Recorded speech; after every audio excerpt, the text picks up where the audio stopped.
नमस्कार भारतवासियों। भारत के गौरव, साहस, शक्ति और ज्ञान के प्रतीक युग पुरुष स्वामी विवेकानंद जी एक ऐसा नाम जिन्होंने हमें खुद पर विश्वास करना सिखाया।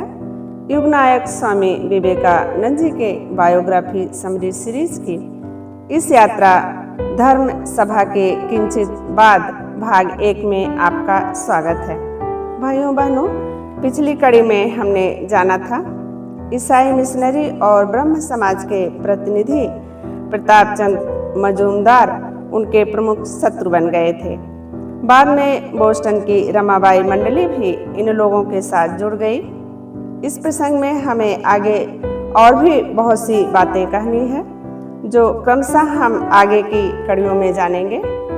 आज की कड़ी धर्म सभा के किंचित बाद भाग 1 में हम क्रमशः आगे बढ़ते हैं।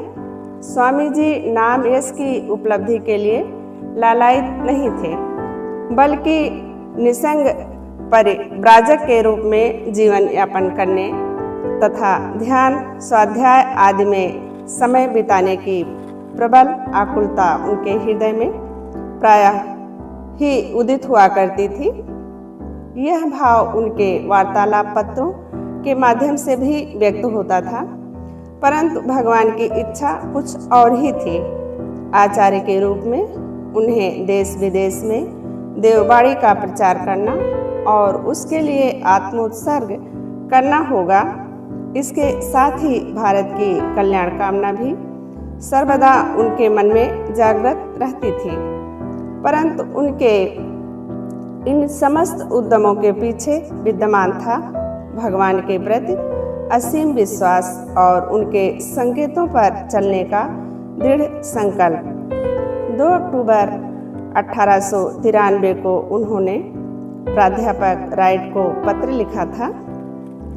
अब मैं यहाँ की जीवन धारा के साथ समझौता करता जा रहा हूँ। पूरे जीवन भर मैं हर परिस्थिति को प्रभु का दान समझकर शांतिपूर्वक अंगीकार करते हुए तदनुसार अपने जीवन को समायोजित कर लेता रहा हूँ। अमेरिका में पहले पहल मैंने अपने आप को जल बिन मछली के समान अनुभव किया। भय था हमें कि कहीं अपना प्रभु परिचित चिर अभ्यस्त मार्ग छोड़कर अपनी व्यवस्था स्वयं ही ना करनी पड़े। कितना विभत्स और कृतज्ञतापूर्ण था हमारा यह विचार, पर अब मुझे स्पष्ट रूप से अनुभव हो रहा है कि जिस ईश्वर ने मुझे हिमालय के हिम शिखरों पर तथा भारत की दग्ध भूमि पर पथ दिखाया था, वही यहाँ भी मेरी सहायता करेगा। अतः अब फिर मैं चुपचाप अपने पुराने रास्ते पर चल रहा हूँ। कोई मुझे भोजन तथा आश्रय देता है और कोई आकर मुझे उसके बारे में बोलने को कहता है। मैं जानता हूँ कि सब उन्हीं के द्वारा भेजे जा रहे हैं और मेरा काम है सिर्फ आज्ञा का पालन किए जाना। वही मेरी आवश्यकता की सारी चीज़ें जुटा रहे हैं। उनकी इच्छा पूर्ण हो। यह विवेकानंद साहित्य खंड 1 पृष्ठ संख्या 410 पर अंकित है। इस बीच स्वामी जी के उस अंचल में बड़े प्रसिद्ध हो जाने के कारण उनके पास शिकागो तथा बाहर के भी अनेक स्थानों से व्याख्यान के लिए निमंत्रण आने लगे और साथ ही धन भी आने लगा। 10 अक्टूबर को उन्होंने श्रीमती वुड्स को लिखा कि अभी मैं शिकागो के विभिन्न स्थानों में व्याख्यान दे रहा हूँ और मेरी समझ से वह अच्छा ही चल रहा है। एक भाषण के लिए मुझे 30 से $80 तक मिल जाते हैं। महासभा के चलते शिकागो में मेरा नाम इतना प्रचारित हो गया है कि तत्काल इस अंचल को त्याग देना उचित ना होगा। यह विवेकानंद साहित्य खंड 2 पृष्ठ संख्या 307 पर अंकित है। प्राध्यापक राइट के नाम लिखे पिछले पत्र में भी शिकागो में मैं बड़ा ही लोकप्रिय हूँ, इसलिए मैं यहाँ और भी कुछ दिन ठहरना तथा धन एकत्र करना चाहता हूँ। यह विवेकानंद साहित्य खंड 2 पृष्ठ संख्या 308 पर अंकित है। क्रमशः हम आगे बढ़ते हैं। महासभा के दौरान स्वामी जी लियोन परिवार के साथ निवास करते थे, परंतु 2 अक्टूबर को प्राध्यापक राइट के नाम लिखे उनके पत्र से पता चलता है कि तब वह वहाँ नहीं रहते थे। स्वामी जी लिखते हैं, जब भी मैं शिकागो आता हूँ तो श्री और श्रीमती लियोन से मिलने अवश्य आता हूँ। स्वामी जी जब गुरु शुरू में व्याख्यान देते हुए भ्रमण करते थे, उस समय भी 2 बार उनके लियोन के घर आने के प्रमाण मिलते हैं। स्वामी जी की अनुपस्थिति के दौरान श्री लियोन की पुत्री ने भारतीय साधना प्रणाली के साथ परिचित होने का प्रयास किया था।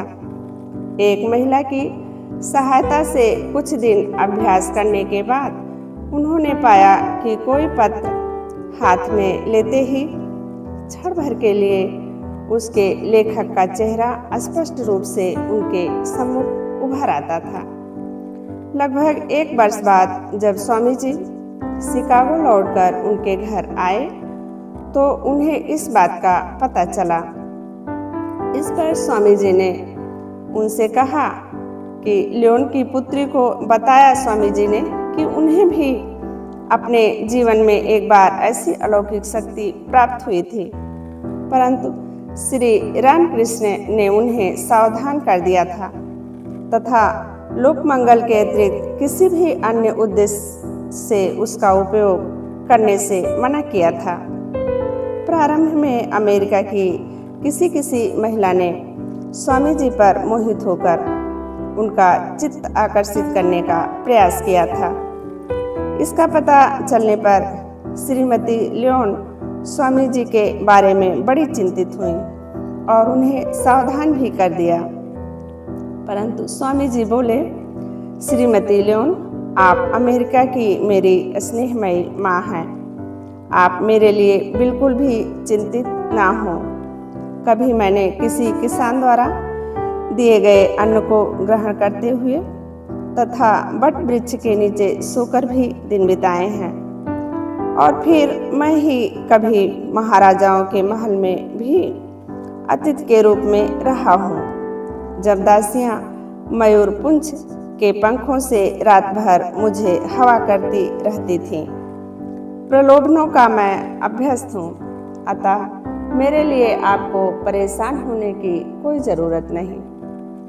महासभा के पश्चात स्वामी जी कितने दिन शिकागो में रहे और कहाँ व्याख्यान दिया, इसका ठीक पता नहीं चलता। महासभा के 1 वर्ष बाद सितंबर 1894 ईस्वी के शिकागो इंटर ओशन पत्रिका में स्वामी जी के बारे में प्रकाशित एक लेख में ऐसी ही बातें थीं।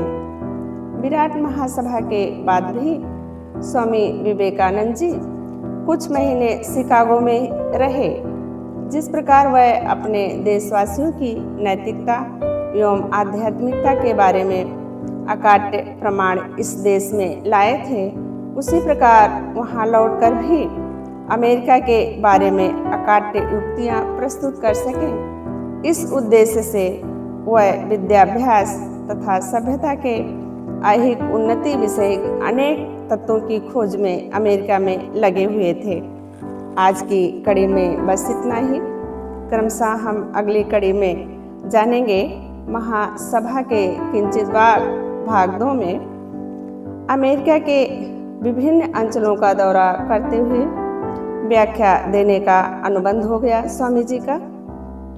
इसके पीछे कहीं न कहीं मूल कारण भारतीय संस्कृति के संबंध में पाश्चात्य जनमानस में फैली भ्रांत धारणाओं को दूर करने का उद्देश्य, इसी से उन्होंने ऐसा निर्णय लिया। क्रमशः हम आगे की कड़ी में जानेंगे। भाइयों एवं बहनों, स्वामी गंभीरानंद जी की लेखनी के माध्यम से युगनायक स्वामी विवेकानंद जी के इस दिव्य